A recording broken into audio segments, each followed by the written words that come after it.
आपण या सगळ्या प्रक्रियेमध्ये जिल्हा परिषदेमध्ये भारतीय जनता पक्षाचा अध्यक्ष व्हावा म्हणून आम्ही सगळेजण प्रयत्न करतोय। आणि मी खात्रीने सांगतो,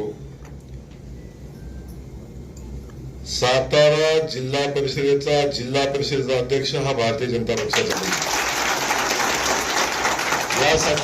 यासाठी आम्ही सगळे प्रयत्न करू।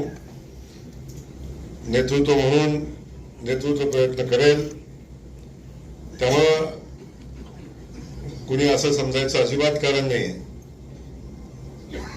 की जागा आमच्या कमी आल्या म्हणून आमचा अध्यक्ष होणार नाही, तर आम्हाला अपेक्षित यश नाही मिळालं म्हणून आम्ही प्रयत्न सोडणार, असंही होणार नाही।